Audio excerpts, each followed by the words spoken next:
किन्नर चुड़ैल। गोरखपुर नाम का एक गांव हुआ करता था।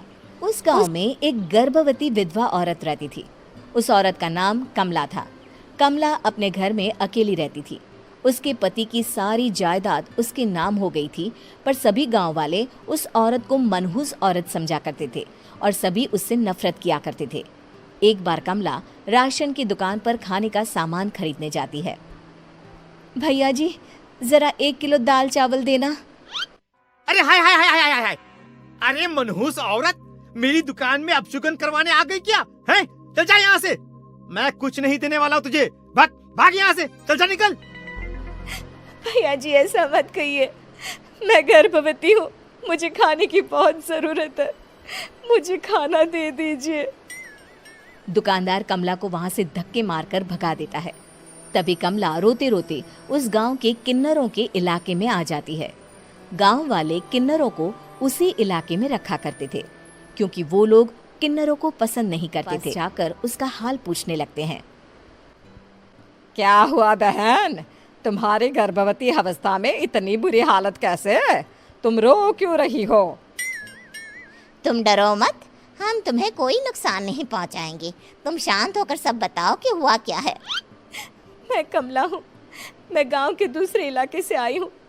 2 महीने पहले ही मेरे पति की मौत हुई है। मुझे गांव के लोग मनहूस मानते हैं, क्योंकि मैं विधवा हूँ और गर्भवती भी।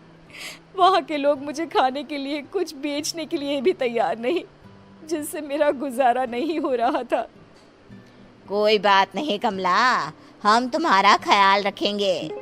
किन्नर लोग कमला को एक खाली घर में रहने के लिए जगह दे देते हैं और उसकी देखभाल भी करते हैं। कुछ ही महीने बाद कमला अपने बच्चे को जन्म देती है, पर अफसोस, कमला बच्चे को जन्म देते ही अपनी जान गंवा देती है। जब सब किन्नर बच्चे को देखते हैं तो बहुत खुश हो जाते हैं, क्योंकि वो बच्चा भी किन्नर ही था। कमला ने एक किन्नर बच्चे को जन्म दिया था। अब इस बच्चे की देखभाल कौन करेगा? हम तो इस बच्चे को गांव के दूसरे इलाके में भी नहीं भेज सकते। और तो क्या हुआ, इस बच्चे की माँ नहीं रही तो हम इसे पालेंगे। अब ये हमारे इलाके में रहेगा, हमारे साथ रहेगा। फिर वो किन्नर उस किन्नर बच्चे को गोद ले लेते हैं, उसका नामकरण कराते हैं। उस किन्नर बच्चे का नाम शक्ति रखा जाता है। देखते ही देखते शक्ति बड़ी होने लगती है। उसके रंग रूप बहुत सुंदर थे। वो बहुत सुंदर किन्नर दिखती है। एक दिन शक्ति एक किन्नर से पूछती है, माँ जी सुनिए ना, ये गांव के दूसरे इलाके में भी तो लोग रहते हैं, तो हम वहाँ क्यों नहीं जाते? हम उनसे अलग क्यों रहते हैं? शक्ति, क्योंकि वो लोग हमारे जैसे नहीं, वो लोग हमें पसंद नहीं करते, इसीलिए हम उनसे अलग रहते हैं। क्यों? वो हमें क्यों पसंद नहीं करते? मुझे एक बार उस इलाके में जाना है, मैं एक बार वहाँ जाकर घूम कर आऊँ। शक्ति, खबरदार, जो तू उस इलाके में कभी भी गई तो अपनी जान नहीं गंवाना चाहती तो उस इलाके में कभी कदम भी नहीं रखेगी, समझी? इतना कहकर वो किन्नर वहां से चली जाती है। शक्ति उस किन्नर की बात सुनकर बहुत रोती है। माँ जी, ऐसा कैसे कह सकती है? उन्होंने इतनी सी बात के लिए मुझे इतना डांटा। अब तो मैं उस इलाके में जरूर जाऊंगी। फिर एक दिन शक्ति गांव के दूसरे इलाके में चुपके से जाती है। ये लोग तो हमारे जैसे ही इंसान हैं, तो ये हमसे नफरत क्यों करते हैं? जब शक्ति उस इलाके में पहुंचती है तो गांव के सारे आदमी उसके रूप से मोहित हो जाते हैं।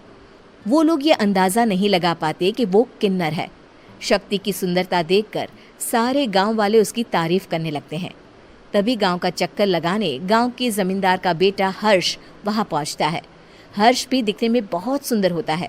जब हर्ष ने शक्ति को देखा तो वो भी उससे मोहित हो गया, और जब शक्ति की नजर हर्ष पर पड़ी तो वो हर्ष को देखकर मोहित हो गई। आपको पहले कभी इस गांव में देखा नहीं। इस गांव में आप नए हैं क्या? जी नहीं, वो मैं बस। तभी शक्ति बोलते बोलते रुक जाती है और मन में सोचने लगती है, अगर मैंने इनको बता दिया कि मैं दूसरे इलाके से आई हूँ तो वो समझ जाएंगे कि मैं किन्नर हूँ, इसलिए मुझे इनसे झूठ ही बोलना पड़ेगा। शक्ति हर्ष को कहती है, जी हाँ, मैं इस गांव में नई आई हूँ, यहाँ अकेली रहती हूँ। वैसे आप कौन है? आप भी इसी गांव में रहते हैं? जी हाँ, मैं इस गांव के जमींदार का बेटा हूं। आपको किसी भी चीज की जरूरत पड़े तो आप मुझे बता देना, मुझे अच्छा लगेगा। ऐसे ही शक्ति और हर्ष एक दूसरे से रोज मिलने लगते। वो दोनों अपने प्यार का इजहार करने एक दूसरे से मिलने जाते हैं। तभी शक्ति का पीछा करते करते एक किन्नर वहां आ जाती है। शक्ति, शक्ति, मैं तुमसे बहुत प्यार करता हूं। मैं तुमसे शादी करना चाहता हूं। क्या तुम मुझसे शादी करोगी? हाँ हर्ष, मैं तुमसे शादी करूंगी, पर मैं तुमको अपने बारे में एक सच्चाई बताना चाहती हूँ जो मैंने तुमसे छुपा कर रखी है। तभी उनके बीच में ही वो किन्नर आ जाती है। शक्ति, तेरी हिम्मत कैसे हुई ऐसा करने की? वो किन्नर शक्ति को खींचकर गांव के जमींदार के पास ले जाती है। हर्ष भी वहां शक्ति को बचाने के लिए पहुंच जाता है। जमींदार शक्ति और हर्ष के प्यार के बारे में सुनकर गुस्से में आ जाता है और शक्ति को गांव के बाहर निकालने की सजा देता है। शक्ति ये बात सहन नहीं कर पाती और कुएं में कूदकर अपनी जान दे देती है।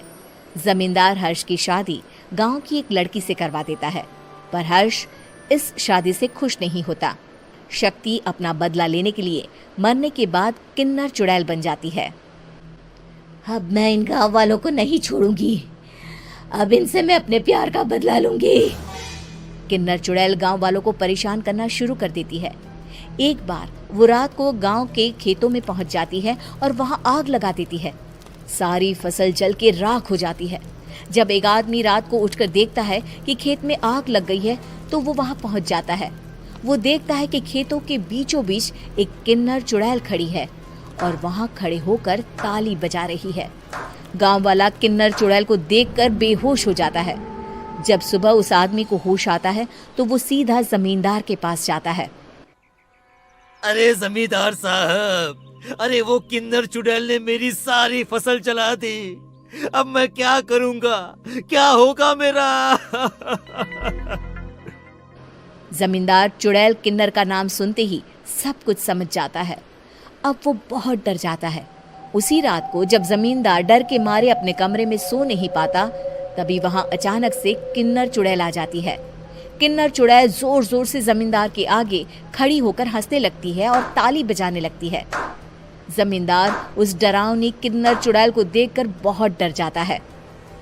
तूने मेरे साथ बहुत बुरा किया, अब मैं तुझे जान से मार दूंगी।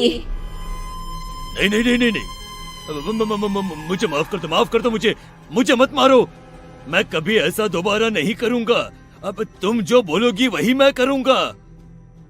ठीक है, मैं चाहती हूँ कि किन्नर इलाका गांव के इलाके से जुड़े और गांव का कोई भी आदमी किन्नर समाज से द्वेष ना करे, उससे नफरत ना करे, नहीं तो मैं सारे गांव को मार दूंगी। और तुम गांव में एक नया कानून बनाओ कि अगर किसी ने भी किन्नर समाज को हानि पहुंचाने की कोशिश भी करी या इनसे भेदभाव करने की भी कोशिश करी तो उनको कड़ी से कड़ी सजा मिलेगी। हाँ हाँ हाँ हाँ, मैं ऐसा ही करूंगा। तुम जो बोलोगी वो मैं करूंगा, पर मुझे जाने दो प्लीज। तब वो किन्नर चुड़ैल वहां से चली जाती है। गांव का जमींदार किन्नर चुड़ैल का कहा मानते हुए दोनों इलाकों को एक कर देता है और नया कानून भी लागू कर देता है। तब से वहां किन्नर समाज और बाकी गांव वाले शांतिपूर्वक रहने लगते हैं।